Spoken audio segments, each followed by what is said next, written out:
Good morning, Daniel Weekly 36, June 9. It's Tuesday, as you may notice, or you may not, but I've kind of made it to Wednesdays these days, but today is Tuesday because of the stuff happening here tomorrow. Last week I introduced a audio-only version of this video series. There's a kind of a basic RSS feed on my site too, so you can actually subscribe to this with if you have one of these podcast readers or something. It was suggested by my brother, and it was a good idea since personally, I'm also the kind of guy who actually listen to more podcasts than I watch videos, and since I'm mostly just talking anyway, most people can enjoy most of the contents in my videos anyway, audio only. So there's an RSS feed. It's kind of a crude and not that nice right now. I'm planning on polishing that up at some point. I found an existing PHP thing that takes this directory of MP3 files and generate that RSS. I think I would say it leaves some stuff to be it could really be improved, and I think I'm gonna write some script myself at some point. Anyway, it's there, so maybe if you're subscribing there, you will find this just popping up in your feed, and you can listen to my voice whenever you want. Otherwise, I also got, I did a presentation about curl, rather from a more, how the project works, how it was started, how it's run, what we're doing, how much I work on it, kind of a personal take on a lot of things for a company here in Stockholm. I did it in May 21st actually, and I got it this week, a huge one file, and I uploaded it to YouTube and I made it available, so it got published this week. So anyway, if you want to see that, it's I call it quite humbly the curl project from hobby to world domination, just because kind of I wanted to describe to this company how it's a hobby project, a spare time project, how it still can reach a lot of users, and how an open source project like this can actually kind of be managed, and what is driving me or us to continue. How does it work? Who decides what to add, and why do people add stuff, and why do I work on it, and so stuff like that. Those questions tend to be a little bit mysterious to some companies, at least. I mean, those who are more accustomed to the proprietary focused money businesses. So anyway, that was that. I also started last week to work on the HTTP2 stream priority and dependency stuff for libcurl. I've just bounced back and forth about a bunch of ideas, and I have this wiki page now trying to sum up how the API could work. The priorities is pretty simple in HTTP2. That's basically just a weight, so which is more important. You have a number, 8-bit number actually, but adding dependencies is more complicated, because when you add dependencies, you say that stream A depends on that stream B is completed. So it basically tells the server that, yeah, you should focus on that one before you send me this one. And that is all fine, and that basically that's easy to understand. But in the case you can do these dependency chains, then you can do many streams depending on another stream that depends on another stream that depends on another stream, and so on. And when you have those trees or chains, and one of those streams completes, so the transfer is done, then the other ones that are depending on that, anyway, it has this weird situation when you can actually complete a stream, but you may still want to send priority changes if you want to change the entire tree or all the dependencies while the first one has actually completed, but you want to kind of move the entire tree in the dependency tree, an entire branch in the dependency tree. So there are room for complexity. I'm trying. I think I'm going to go with a simple approach to start with. Also because we're in not that explored territory when it comes to priorities and dependencies. So I think making it a simple basic version now is going to be beneficial, because let's not waste a lot of time to over-engineer this, because I think in the future we might want to improve and remodel this anyway. So simple is usually a good idea then, I think. This week I also got an interesting performance report on HTTP 2 versus 1.1 really, from a university student in Holland. Unfortunately, I think it is for his thesis or whatever. It's not been published, and he didn't want, and it's not to be found online. So I asked him for permission to share it with friends, but he hasn't given me the permission yet. So it's still just on my disk. Anyway, while it wasn't really, I could have some opinions about how the comparisons were made. It showed that HTTP 2 generally is faster than 1.1, and he tried it on different round trip times and latencies from different places in the world to different. So he tried to emulate sites in various ways, and yeah, H2 is faster than H1 basically in everything. So that wasn't really a very big surprise, but of course we need those tests and kind of proofs to show that it truly is like that, and not only as we can kind of imagine.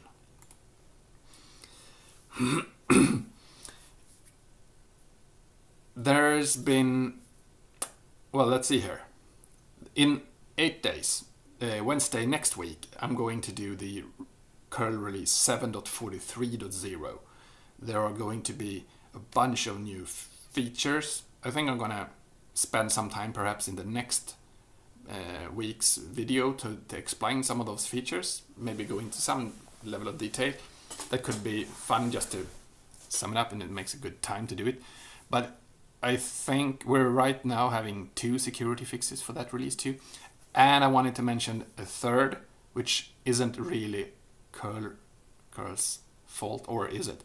Anyway, I wanted to mention this because this is kind of a system-wide problem that has been going on for a while. I was made aware of it, I think, a little over a week ago. It's about libidn. Libidn, I don't know how to pronounce it. Libidn. IDN as in international domain names. There's libidn is a GNU project. It's run by Simon Josephson, Swedish guy, a friend of mine. Anyway, a lot of programs use this, and of course libcurl can be built to use it, and then of course all bindings that use libcurl can use this, and so on, and all the applications then that are using this. So it potentially quite a lot of users that are using libidn in the end. And it turns out that if I would perhaps go back, IDN, then international domain names, yeah, that means, you know, all those funny names, not the old style US ASCII domain names, but the ones with international symbols and letters in the domain names, like the Swedish letters or whatever. You know, remember my blog post for a couple of months ago, you know, with the smiley face. That's the style you can do. So anyway, libidn actually converts from a full string with all those international letters to one of those Punycode strings, so that you can actually resolve the name, because you have to convert the UTF-8 string to the encoded version and send that to the DNS server, and that encoding is called Punycode. But UTF-8 is also a kind of a, well, I'm not sure I should say it, but it's a mess. So there are a bunch of invalid bytes or letters in Unicode, or UTF-8 actually. So if you send in a string just any string, it's not sure that it is actually a valid UTF-8 string. And in libcurl, we don't care what you send in. And in curl, we don't care. I mean, we get a URI, and we parse it, and we get a host name. Yeah, this is the host name, and whatever letters you're using, yeah, fine. And we send it to libidn. Please convert this to Punycode, and it would return the string to convert the string, and we would resolve that, and we would support IDN, international domain names. That's all fine. But it turns out then that if you're being a little crafty, you can make up UTF-8 names that are invalid. That means basically setting the highest bit in a lot of bytes in a row, like FF, or I mean hex bytes.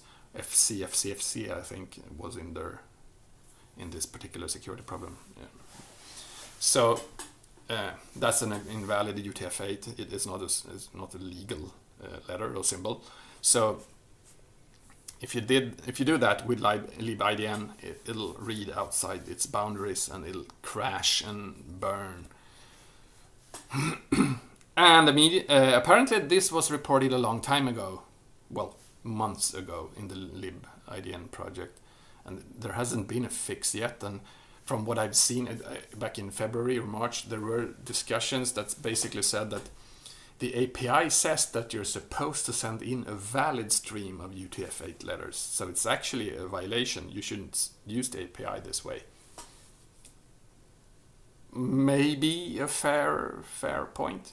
But then, of course, it appears that there's hardly anyone using libidn that actually verifies that the UTF-8 stream is fine. And in libcurl's case, we have no idea. And verifying the UTF-8 name, and also libidn actually supports other encodings. It's not only for UTF-8, so it would. And I mean, in libcurl's case, we don't. It would be really annoying. And then the same bug was also posted to wget, and it was posted for all sorts of projects now that have the same problem. And really, the only sensible fix is to do it in libidn itself. So even if it says that, even if it's the API today says this, the better fix is really to make sure that libidn does this. And well, the wget bug report got made, though it was made in public, so it was sent out to the mailing list, but the sort of bug report, bug system entry in Savannah actually has it as private. There's a suggested patch from last month on the libidn list.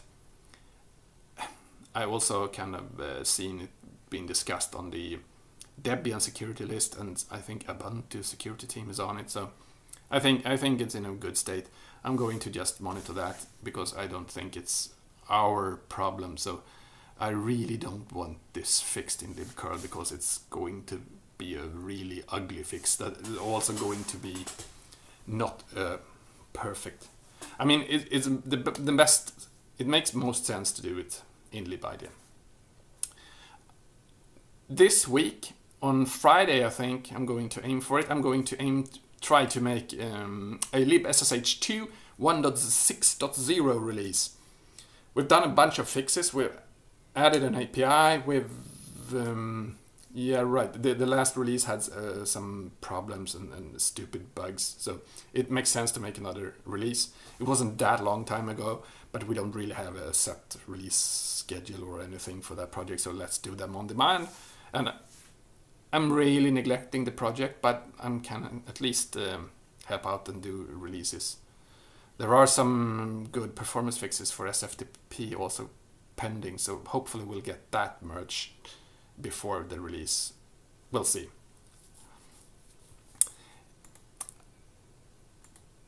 Let's see. As what I'm working on in the curl project, I'm trying to revamp the curl front page, the web page on the front web.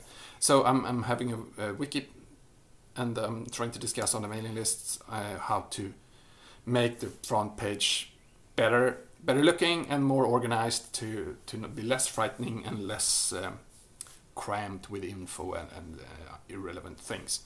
Trying to clean up, simplify. The interesting bug of the week, and I'm being kind of liberal here, what is a bug and what isn't a bug, I really have to mention this because it's kind of amusing. And I don't mean to kind of point to the person who actually sent me this email, but it's a fun email. I got this yesterday, I believe. It says subject, Multimedya isc-v 85. Hello, I have Toyota Corolla with multimedia system that you have its copyright. I need advice to know how to use the GPS. Now I can't use or see maps. I do get some amount of these emails. I think it's fun. Yeah, apparently this guy has an infotainment system in his car with my copyright somewhere in it. Since the license for curl and libcurl has my address in it, I tend to end up in a lot of about boxes and credit screens and so on, and people find that email and they email me about it, about all sorts of fun stuff. No, I don't know how to operate his GPS in his Toyota. But let's go over to this fun curl command line options of the week, and let's try to do 2. I have 3.5 minutes left. First, curl -r or --range is the long version. That is how to ask for a range of a remote resource. That basically means that you can ask for a portion of the file. It comes from the HTTP range header. So in a modern HTTP server, you can actually ask for a portion of it. So you can ask for the first 200 bytes, or you can actually ask for a piece in the middle or whatever. The range is then byte position to and including the last byte position. You say 0 to 199. That would be 200 bytes. Those byte positions. So you would do -r 0 to 199 or -r 200 to 2000 or whatever. And it actually works with FTP too and with curl, and I think it works with a bunch of other protocols too. I'm not sure exactly which at the moment. All those that can kind of fast forward and ask for data and return that data only and stop. With HTTP, you can actually ask for a series of ranges. You can ask for 0 to 199, 400 to 599, 600 to 799, and kind of blur on. So, and then the HTTP server will respond with a MIME response with all those little pieces in a single response. But the big problem with HTTP and the range header is that the server can also just ignore that header and send you the entire thing anyway, which often causes problems to users. And I mean, in many cases, the server actually don't know which. It can't send a range header. If it has dynamic responses, CGIs or scripts or whatever, it doesn't know anything. It can't send anything from some ranges in the response.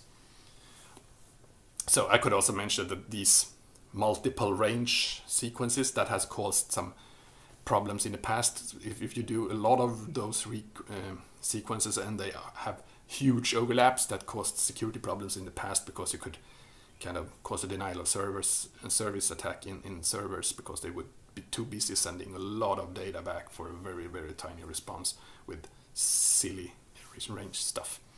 But today, that is kind of a stricter phrased in the spec, so the server is allowed to optimize that and take shortcuts.